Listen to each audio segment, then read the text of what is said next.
Bienvenue à Abdel Mazouz. Bonjour. Merci d'avoir accepté notre invitation. Le plaisir est pour moi. Au débat, je rappelle que vous avez été ministre du Commerce extérieur, que vous avez également été ministre de la communauté marocaine résidente à l'étranger et que vous êtes président de l'Alliance des économistes istiqlaliens. Exactement. Je suis également élu pour la 3e fois localement, une fois à Casa, 2 fois à Sofrou, dont une fois président de la commune de Sofrou. Voilà. Donc avec un ancrage local, des responsabilités locales. Bon, on y reviendra certainement. Abdel Mazouz, sur rentrée politique, rentrée économique. Ouais, le président de l'Alliance, il en pense quoi de tout ça? Écoutez, comment il vit la chose? C'est une rentrée, on va dire, qui a vraiment ses propres particularités.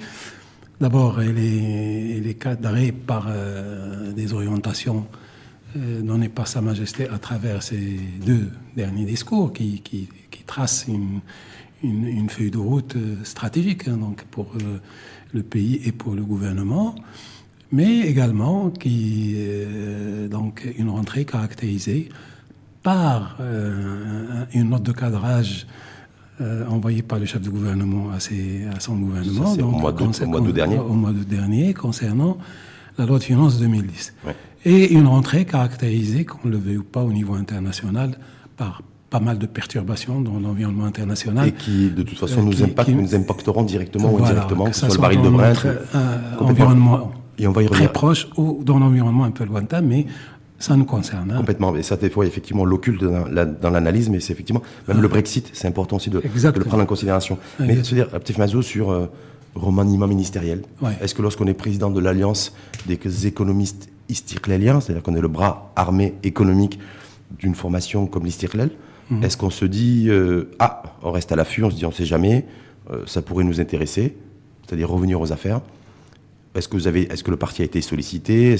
Ou en tout cas, dans quelle posture vous êtes aujourd'hui par rapport à ce remaniement ministériel annoncé?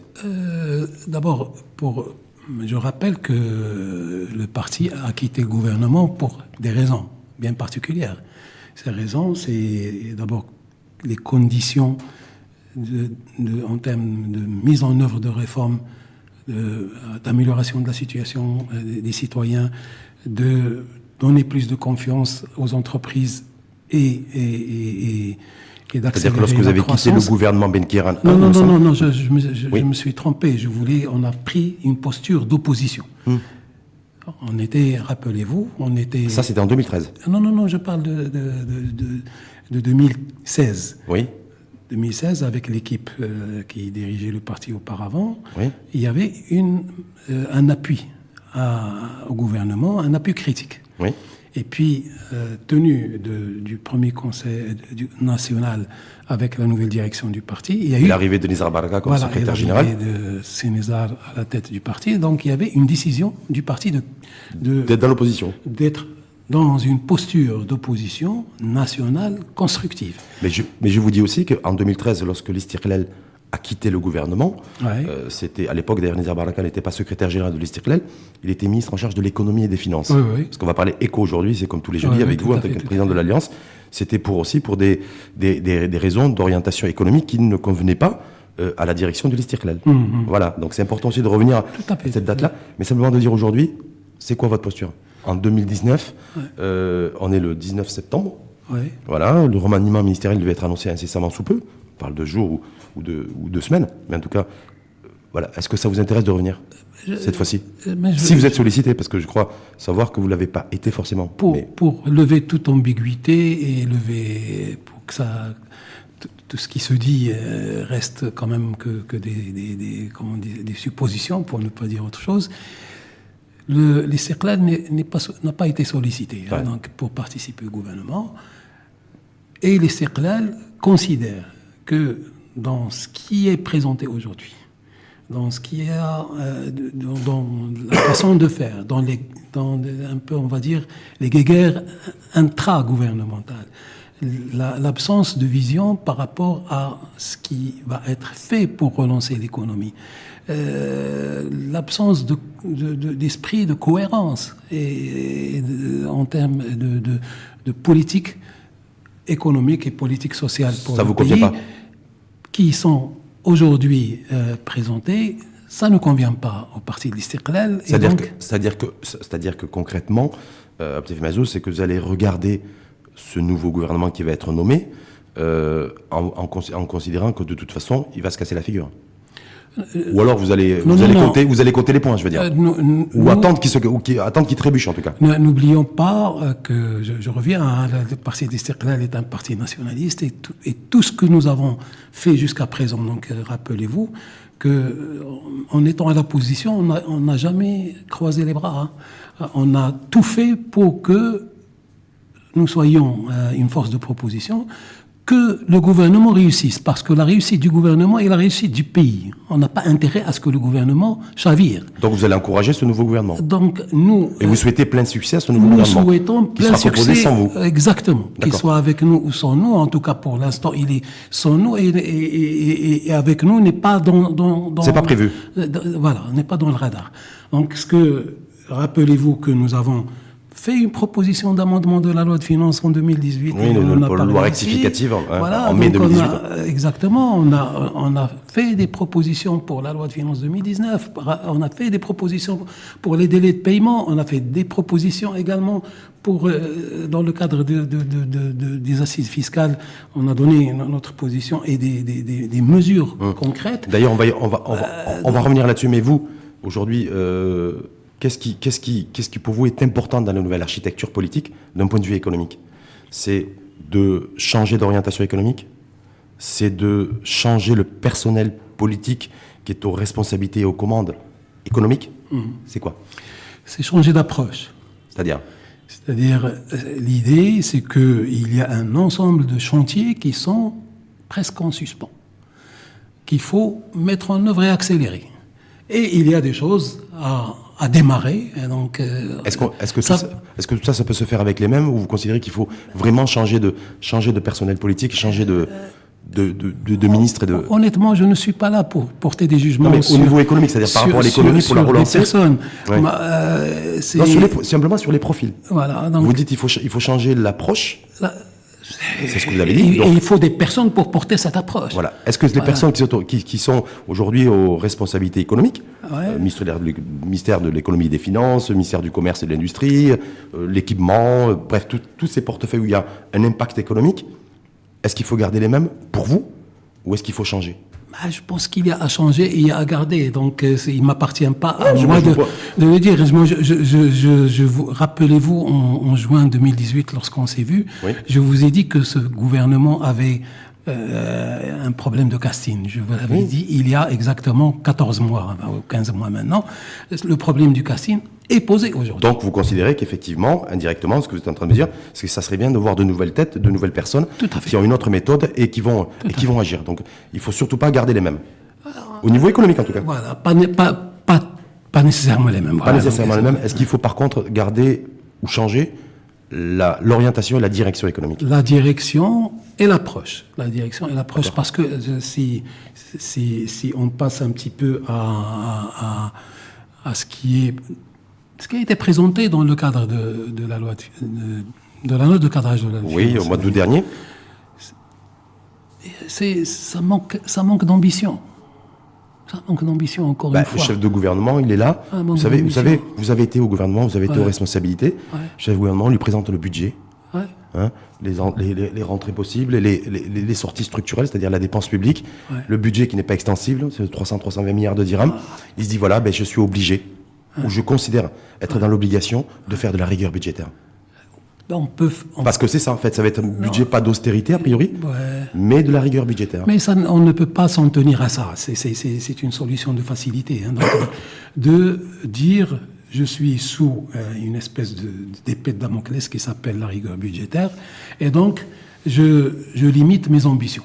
En termes de taux de croissance, en termes de changement de structure de l'économie, en termes de chantier à lancer, en termes d'amélioration du cadre de vie en termes d'indicateurs à préserver, voilà. Parce que j'ai un déficit budgétaire qui est en train de glisser.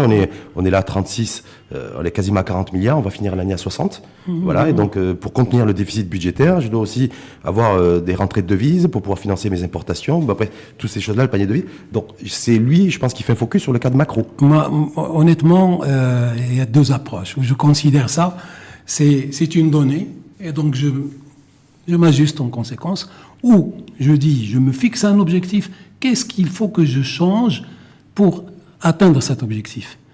Si vous étiez en train de diriger une entreprise ou diriger un bateau, ou conduire un bateau, vous fixez un cap. Oui. Et en fonction de ce cap, vous cherchez le moyen le mieux adapté pour arriver à destination dans les meilleures conditions. Sachant que j'ai une réserve de carburant qui est limitée. Exactement. On est bien d'accord. Il faut être complet dans la métaphore.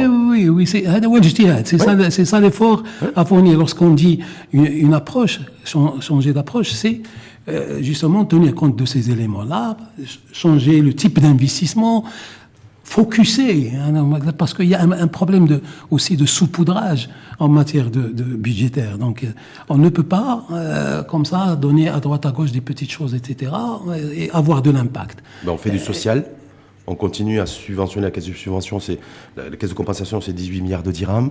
Oui. Voilà, il y a un effort conséquent qui a été fait par ce gouvernement en termes de dépenses sociales. Même dans le social, il y a du ciblage.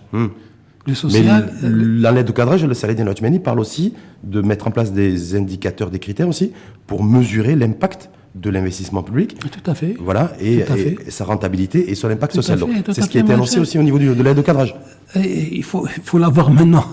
Parce que vous allez... La loi de finances 2019, c'est pour quelques semaines. 2020, ouais. 2020, pardon, c'est pour quelques semaines. Donc, dès lors qu'on va se réunir pour en parler, il faut avoir déjà ces éléments-là. Quel impact je vais avoir sur tel secteur? Par exemple, je prends l'investissement public. Dans l'investissement public, on a aujourd'hui, nous considérons au niveau du parti que nous avons fait énormément en termes d'infrastructures. D'accord? Et qu'aujourd'hui, une bonne partie de ces infrastructures ne sont pas suffisamment rentabilisées en termes de production de valeur, en termes de création d'emplois. Donc aujourd'hui, il faut peut-être réorienter une partie de ces investissements en infrastructure vers des investissements directement productifs. C'est-à-dire que l'État prenne un peu le lead sur des projets industriels, des projets touristiques. Pourquoi l'État? Pourquoi pas le secteur privé? Attends. Non, mais je veux dire, parce que vous dites l'État. L'État, je pense que l'État va se désengager de plus en plus. Je parle du budget. Toute chose égale par ailleurs. Oui. C'est-à-dire, au lieu d'aller lancer un nouveau projet d'autoroute, on va dire, oui, par exemple, on peut attendre et essayer de rentabiliser les autoroutes que nous avons, les infrastructures que nous avons, toute la connexion à la fois électrique, d'eau et des tout ça, c'est un coût aussi. Hein. C'est une charge, c'est un investissement. Ça s'est fait, mais il faut le rentabiliser, cet investissement. Mais moi, ma question, Mazouz, oui. Et je sais qu'à vous, c'est la tête pensante économique du parti. Et votre CV parle pour vous, votre carrière, vous avez été aux responsabilités. Ouais. Pourquoi on ne va pas sur du partenariat public-privé? Exact. Pourquoi? Non, parce que moi, dans votre proposition, ce que vous avez sorti, au mois de septembre, j'ai pas vu ça. Deux yeux. Est-ce que vous n'avez pas vu notre proposition du mois de juillet? Moi, j'ai vu la plus récente, celle du 3 septembre. Mais ils vont ensemble. Sur les autoroutes, parce que c'est important, l'exemple, vous prenez un exemple très important. Donc, l'État qui investit dans les infrastructures, qui doit continuer aussi à investir dans les grands projets d'infrastructures, c'est nécessaire pour asseoir un développement, et y compris le nouveau modèle.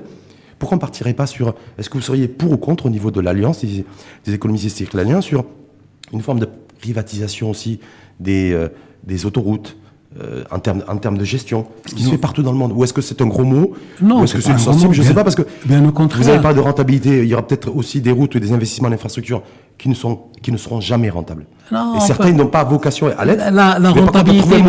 Un montage économique. Il ne faut pas voir la rentabilité dans son sens, on va dire, strict. C'est-à-dire, l'État a mis de l'argent sur un projet autoroutier, elle va avoir un retour sur investissement un retour sur investissement immédiat. Non. Quand je dis rentabilité, c'est-à-dire, j'ai des infrastructures aujourd'hui, et je reste sur les exemples des autoroutes. Oui. Il faut que je mette des zones industrielles autour. Oui, il faut faire vivre. Et il faut faire vivre ces autoroutes. Il ne faut pas que l'axe Fassouchda reste vide. Il ne faut pas que l'axe Casa, ou surtout Barchid, reste vide. Est-ce qu'il faut encourager nécessairement l'investissement privé? Ça ne peut se faire que par le privé. Le public intervient en tant que accompagnateur. On peut aménager des zones industrielles, on peut aménager des zones touristiques. Pourquoi le privé n'investit pas suffisamment, ou n'investit pas? En tout cas, l'investissement privé, il reste relativement faible chez nous. L'investissement privé s'est affaibli. C'est affaibli ces derniers temps parce que justement, et puisque vous parlez de notre note du mois du 3 septembre, de la rentrée, vous avez signé votre rentrée avec une note. Donc, il y a un recul de la confiance des opérateurs économiques et donc un attentisme, une espèce d'attentisme qui impacte aussi les citoyens. Donc on est en train de vivre deux déficits, si vous permettez le mot. Oui. Celui de la confiance, essentiellement au niveau des opérateurs, mais aussi au niveau des citoyens, et celui de l'espoir pour le citoyen. Le citoyen commence à perdre espoir lorsqu'on parle de gens qui quittent de manière un peu anarchique. C'est inquiétant pour vous? Est-ce que c'est un indicateur? Parce que je crois que la migration, tout le monde a toujours migré, tout le monde a toujours parti. Moi, je propose... Nos aînés, est-ce que vous... C'est intéressant ce que vous dites. Ouais. Est-ce que par rapport à ce qui se dit, oui, bon, il y a telle personne dans notre entourage qu'on connaît, connue ou pas connue, qui a décidé de quitter le pays pour aller au Canada ou dans un autre pays. Est-ce que pour vous c'est inquiétant ou est-ce que c'est un phénomène naturel? Non, la mobilité internationale est quelque chose de naturel. Donc, et de toute façon, on ne va pas contre le sens de l'histoire. Lorsque je dis l'immigration sauvage, c'est celle du désespoir. Dans nos propositions, et si on a le temps d'en parler, justement, très rapidement. de relever un peu le défi de l'emploi, oui, il faut intégrer l'immigration là-dedans. Oui, intégrer l'immigration, mais c'est mais une immigration encadrée, une immigration préparée, une immigration concertée avec les pays d'accueil. Une immigration choisie. Choisie aussi, oui. Vous avez vu, la CGM a reçu Nicolas Sarkozy, guest star lors de l'université d'été du patronat le week-end dernier. Le choix se fait de part et d'autre. Et il avait été très critiqué par rapport à ça d'ailleurs, en disant voilà, c'est l'immigration sélective. Non, mais c'est une lecture. Force de travail. Non, si vous appelez ça choisi ou sélective, moi je l'appelle encadré. Encadré de part et d'autre. Encadré, c'est-à-dire régulé. Régulé et préparé. Moi, je vous donne un exemple. Un pays comme l'Allemagne, un pays comme le Canada, comme les pays scandinaves, sont demandeurs de jeunes marocains. Et je vous dis... ils sont demandeurs de force de travail. Force de travail. Ils ont un déclin démographique, il y a une demande très forte. Donc voilà, force de travail dans le sens noble du terme. Donc ces pays-là sont prêts à travailler avec notre pays pour que cette immigration soit organisée, qu'on forme les gens aux langues, qu'on les forme à préparer à aller. Ils vont vivre une expérience dans le pays en question, ils vont revenir avec une richesse professionnelle, ça, une richesse intellectuelle, une richesse culturelle également. Donc il faut pas voir que du négatif là-dedans. C'est pour ça que je vous posais la question sur l'indicateur. On va juste revenir très rapidement sur proposition un peu de l'Alliance des économistes circlaliens sur redonner la confiance pour vous, redonner confiance aux entrepreneurs, mais aussi aux citoyens, parce que j'avais dit qu'il y a une crise de confiance aussi auprès des citoyens. Alors vous avez annoncé lors de la loi rectificative de mai 2018, une hausse des salaires. Oui. Oui, ça. Alors, rappelez-vous qu'on en a parlé. Est-ce que c'est Abdel Mazouz, lui, qui va mettre de l'argent de sa poche, ou l'Alliance des économistes, pour augmenter les salaires? Parce que quand on augmente les salaires, qui c'est qui paye? On n'a pas parlé que d'augmentation de salaire. En tout cas, l'augmentation des salaires. Oui. Attendez, parce que c'est présenté comme ça, c'est un peu brutal. D'accord. On a parlé d'amélioration du pouvoir d'achat. C'est lié. On est bien d'accord. Quand j'améliore le pouvoir d'achat, j'agis sur deux choses. J'agis sur le revenu et j'agis sur la dépense. Et quand j'agis sur la dépense, aujourd'hui, la classe moyenne est écrasée par des dépenses qui, normalement, ne doivent pas être portées par le foyer. La santé, l'éducation, donc qui pompe sur le budget du citoyen, le transport public qui est défaillant, qui oblige le citoyen à utiliser une voiture, du carburant, qui pollue, etc. Tout ça, c'est une ponction sur le pouvoir d'achat. Donc, si on assure une amélioration de ces services publics, la classe moyenne se porterait déjà mieux. Mais c'est quoi la priorité? Parce que moi, justement, vous dites en fait, il faut augmenter les salaires pour redonner du pouvoir d'achat aux citoyens, on est bien d'accord? Augmenter les revenus. Oui, déjà moi... Et réduire les dépenses. Je trouve que c'est plus un rêve voire un cauchemar pour les entrepreneurs. Non, c'est déjà fait en partie. Hein, oui, mais on l'a proposé en juin, ça s'est fait en janvier, vous savez, avec 6 mois de retard. Donc mais ça a été proposé et c'est parmi une panoplie de mesures. Donc on a parlé de la question du coût de l'éducation des enfants. Oui. D'ailleurs, vous demandez une déduction aussi. On a parlé, pas seulement pourquoi vous regardez ça que de l'entreprise. On a dit qu'il faut élargir l'assiette de l'IR qui allégerait la fiscalité du travail. Et de revoir les travaux. Donc ça va augmenter les salaires par la réduction de la fiscalité aussi, et ça va rendre le travail accessible à l'entreprise et permettrait aux entreprises de recruter. Complètement. Ça, c'est tout un cheminement, en fait, c'est toute une pensée économique que vous êtes en train de développer, mécanique, déjà effectivement, qui a du sens, mais qui prend du temps.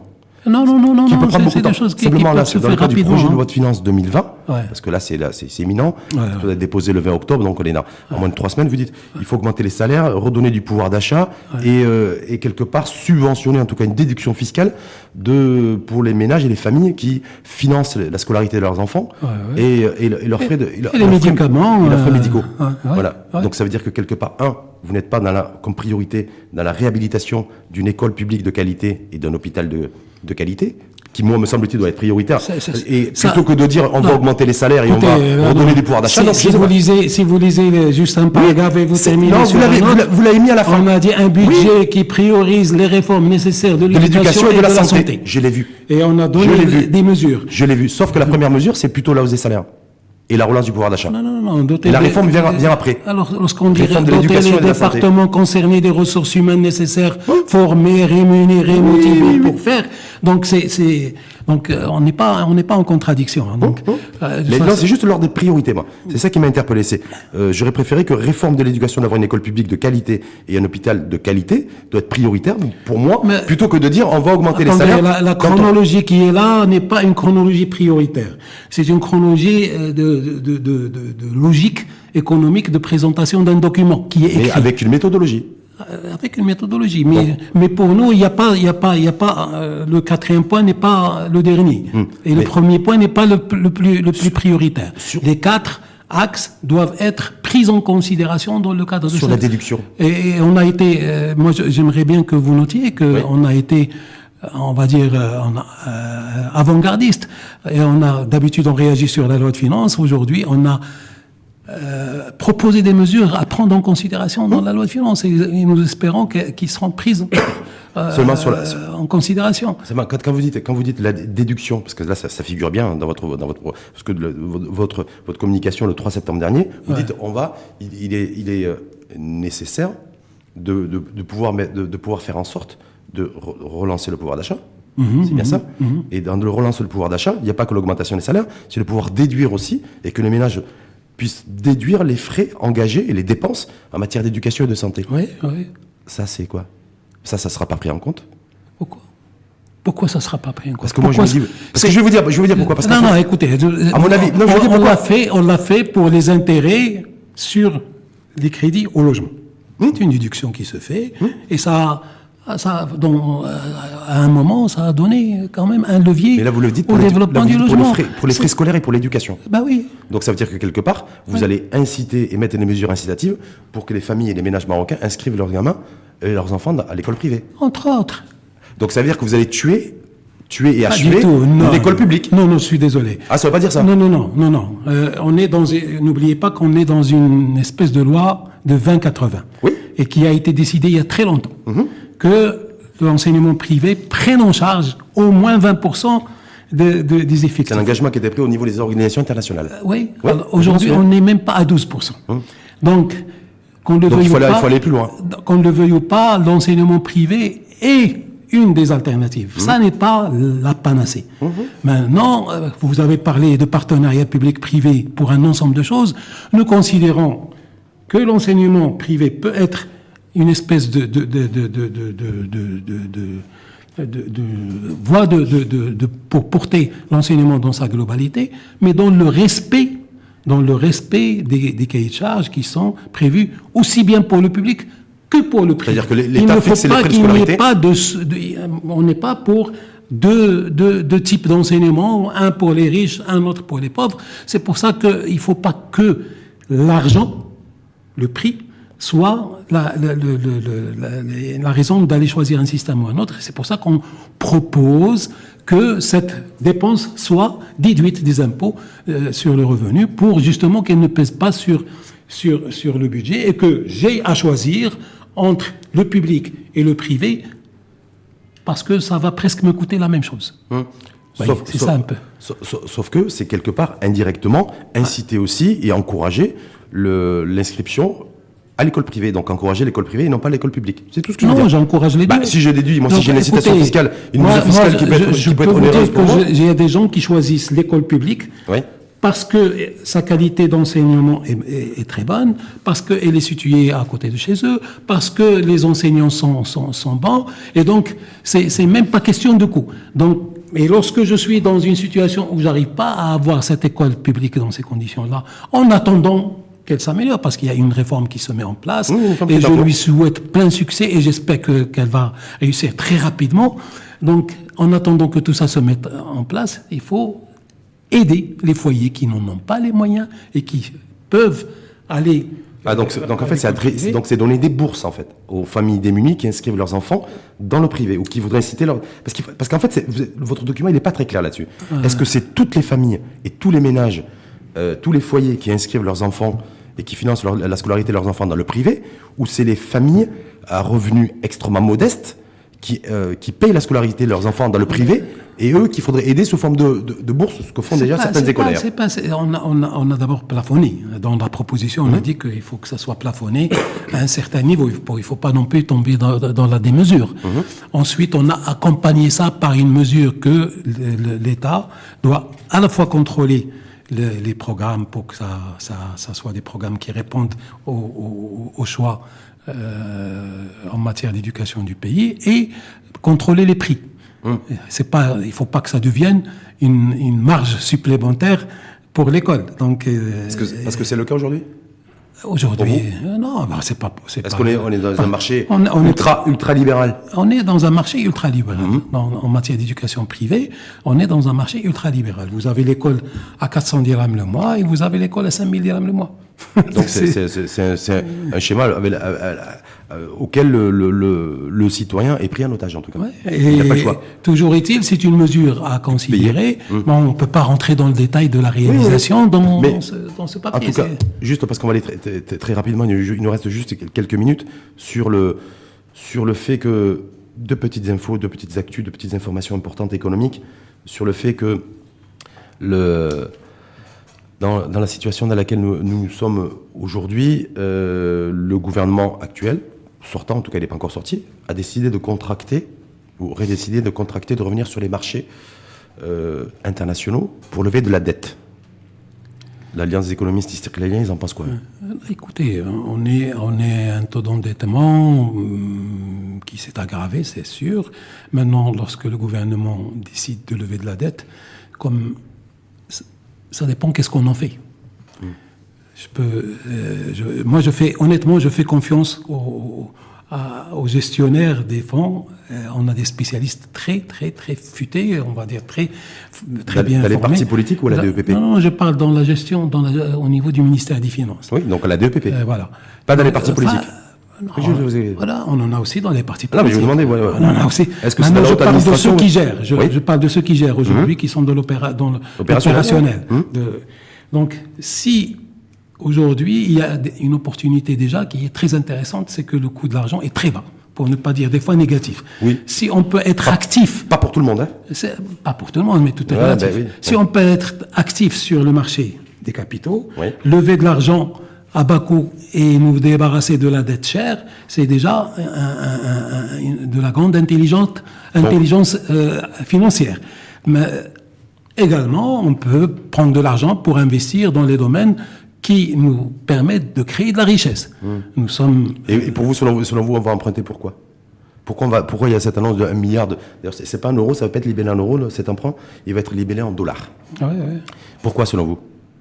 Il faut poser la question aux responsables. Non, mais vous, en tant que président de l'Alliance des économistes, vu la situation, on a des déficits budgétaires, dérapages, certainement, ça va être compliqué de boucler l'exercice 2019. En partie. Parce qu'on a aussi peut-être une économie qui ne produit pas suffisamment, on continue à importer massivement, et que les importations, faut les faut payer. Et quand on règle les importations, c'est en euros ou en dollars, y compris la facture énergétique. C'est pour ça que je vous ai parlé tout à l'heure qu'il faut une accélération des réformes, une accélération des dispositions.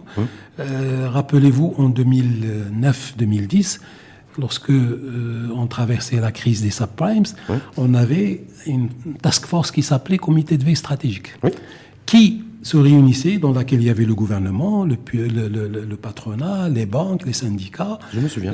Et on était sur des mesures sur la base d'un tableau de bord régulier. Et donc, chaque fois qu'il y avait des choses auxquelles il faut faire face, ça clignotait. En termes d'opportunités comme en termes de menaces, on avait le clignotant et on agissait rapidement. Ça, c'était... Parce que quand vous parlez d'exportation, à ce moment-là, je vous dis, on a pris nos valises et on est allé chercher des clients à nos producteurs, avec les producteurs pour le secteur de l'agroalimentaire, pour le secteur du textile, etc., pour justement essayer de réduire l'effet de la crise sur notre balance commerciale. Donc, aujourd'hui, on est dans cette configuration. Le problème, c'est qu'on est dans la même configuration quasiment aujourd'hui. Aujourd'hui, on est quasiment dans la même configuration parce qu'on a besoin de devises, mais 10 ans après. Donc, on n'a pas bougé. Moi, c'est ça qui m'interpelle. Quasiment, on n'a pratiquement pas bougé. On a fluctué. Ça fluctue. On s'est amélioré, puis on est revenu.